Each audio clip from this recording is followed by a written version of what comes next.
I am Dr. R. Ramnarayan, consultant functional neurosurgeon based in Chennai, but I operate in many cities inside and outside India. Functional neurosurgery is surgery for various functional disorders of the brain, spinal cord and the peripheral nerves. That is, there are some conditions where the structure of the brain and the spinal cord may be normal, but the function may be affected. There are various surgeries which are done for it, and today I will be talking on what is called deep brain stimulation.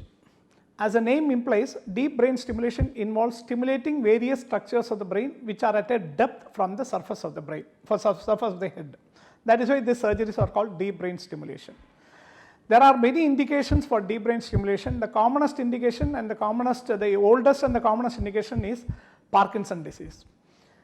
I am sure all of you heard or even seen patients with Parkinson's disease. Parkinson's disease is a really crippling disorder where people lose their ability to walk freely or have many movements are affected freely, including their ability to sleep and all that. It affects many systems, so that the patients are really crippled.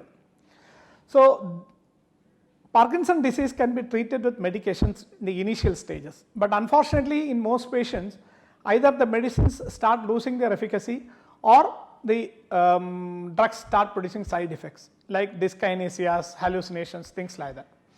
So in such a scenario, we can offer surgery to the patient. The surgery, as I said earlier, is called deep brain stimulation. Deep brain stimulation, as I said earlier, involves putting electrodes into the brain and stimulating various parts of the brain for various conditions. For example, for Parkinson's disease, we use an area of the brain called the subthalamic nucleus. For a condition called OCD, that is obsessive compulsive disease, we use an area of the brain called the nucleus accumbens. Again, we can do the same surgery for addiction, where the area is again the nucleus accumbens. For depression, depression is a very common problem, especially in the Western countries. Depression is a very big problem. For depression, you stimulate the area which is called as a subungual cingulate. So like that, various areas of the brain are stimulated for various conditions. Now actually they are trying to stimulate the hypothalamus for some indications, for schizophrenia and all that. Amygdala is being stimulated for autism. So more and more areas are being stimulated for various conditions which till now have been thought of being untreatable. So deep brain stimulation surgeries have actually changed the management pattern of many diseases which till now were thought to be really untreatable, or patients were left to their fate.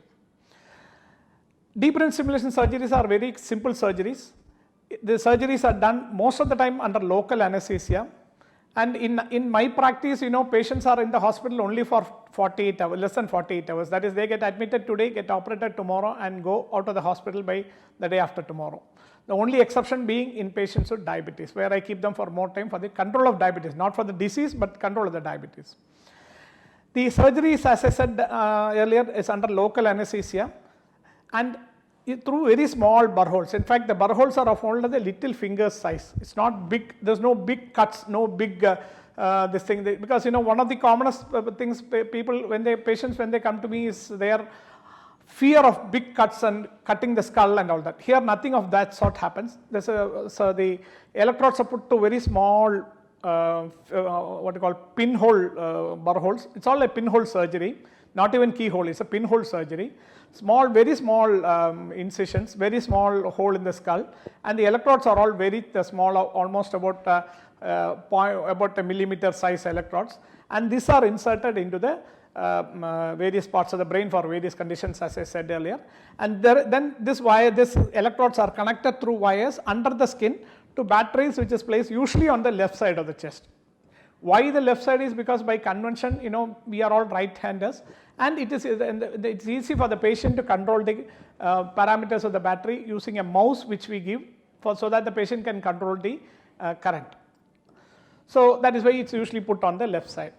These surgeries are very effective, and most important thing is, it's not, for example, if again we'll come back to an example of Parkinson, because as I said earlier, this is a common surgery done.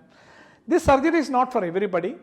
Some patients do not do well with surgery. The classical examples being the former His Holiness Pope John Paul, I think Pope John Paul. Then of course our very well known boxer Muhammad Ali. So people like that, who were really struggling with Parkinson, they did not get operated because they were not good candidate for surgery. So basically what we do is we have a team of doctors, many specialties, who assess the patient, and then decide whether this particular patient will benefit from surgery or not. Then only if the assessments are all very good, then and the results are very good, very highly positive, then only we offer the surgery to the patients. We don't offer this for everybody. And almost all the symptoms of the Parkinson disease get controlled with this thing. For example, tremor goes away 100%. The ability to walk fast or walk normally comes back. Most of the patients regain most of the activities. The stiffness, which is another hallmark of Parkinson disease, goes back. So like that, most of the symptoms are taken care of. We can always adjust the current from outside, adjust the parameters from outside for the patient, so that the patients will have a long good quality of life. The same deep brain stimulation, as I said earlier, is done for many other indications, like many psychiatric disorders like OCD, depression, for addiction. Nowadays we are doing it for pain, especially what is a condition called central post-stroke pain, where you get pain on one side of the body due to a stroke on the opposite side. We do the same surgeries for deep brain stimulation for nowadays being done for failed bariatric surgeries. It is being done for other indications like epilepsy, intractable epilepsy. That is, epilepsy, in spite of all measures, there is no control and you cannot localize it to one area of the brain. So many indications. In fact, now recently people have started doing it for autism. Even 1 or 2 cases have been done in our country, where after the surgery the patients have improved very well. So the indications for deep brain stimulation are increasing, and more research is being done on this.